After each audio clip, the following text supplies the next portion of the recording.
Lu tahu nggak?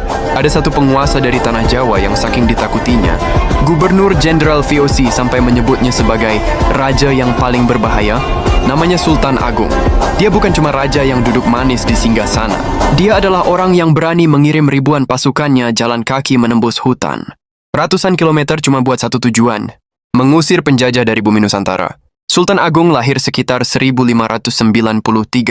Nama mudanya Raden Mas Rangsang. Dia naik tahta di Kerajaan Mataram tahun 1613, menggantikan ayahnya Panembahan Hanyakrawati. Saat dia naik, Mataram sudah kuat tapi belum jadi penguasa Jawa.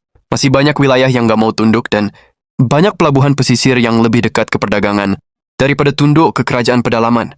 Begitu jadi raja, Sultan Agung langsung jalan cepat. Dia bukan tipe pemimpin yang nunggu. Targetnya jelas, satukan Jawa di bawah Mataram. Dan dia nggak main halus. Dia pakai kombinasi diplomasi dan kekuatan. Satu demi satu wilayah dikalahkan. Yang paling penting, Surabaya. Pusat kekuatan besar di Jawa Timur. Surabaya ini bukan kota kecil. Ini pusat perdagangan, punya armada, punya jaringan, dan punya sekutu. Tapi Sultan Agung sabar. Dia nggak langsung serbu frontal. Dia pakai strategi panjang. Memutus jalur bantuan, menekan sekutu-sekutunya, menguras kekuatan mereka pelan-pelan. Setelah perang bertahun-tahun, Surabaya akhirnya jatuh sekitar 1625. Ini momen besar. Setelah itu, Mataram jadi kekuatan dominan di Jawa. Tapi Sultan Agung nggak berhenti. Dia melihat ancaman baru yang jauh lebih berbahaya daripada kerajaan-kerajaan Jawa. VOC Belanda di Batavia sekarang, Jakarta. VOC bukan kerajaan lokal yang bisa diajak kompromi. VOC itu perusahaan dagang yang memiliki pasukan. Mereka punya meriam, kapal, benteng, dan uang. Sultan Agung sadar, kalau VOC dibiarkan, mereka bakal menguasai perdagangan dan pelan-pelan mengendalikan Jawa. Maka dia ambil keputusan besar. Batavia harus dikalahkan. Lalu terjadi dua ekspedisi besar Mataram ke Batavia. Ekspedisi pertama sekitar 1628.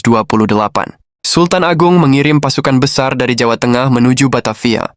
Masalahnya langsung muncul. Jarak jauh, pasokan makanan terbatas, dan Batavia itu benteng modern.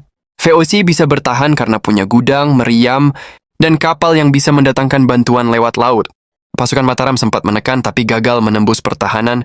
Banyak yang jatuh, penyakit mulai menyebar, dan pasokan menipis. Ekspedisi itu gagal. Sultan Agung tidak menyerah. Tahun berikutnya, 1629, dia kirim ekspedisi kedua ini lebih besar dan lebih serius. Dia bahkan berusaha memutus suplai VOC. Dalam beberapa versi, Mataram sempat menghilangkan gudang-gudang logistik yang disiapkan VOC. Tapi VOC punya keunggulan yang Mataram tidak punya, kendali laut. Selama VOC bisa mengirim bantuan lewat kapal, Batavia hampir mustahil jatuh. Akhirnya ekspedisi kedua juga gagal. Dan kegagalannya lebih pahit karena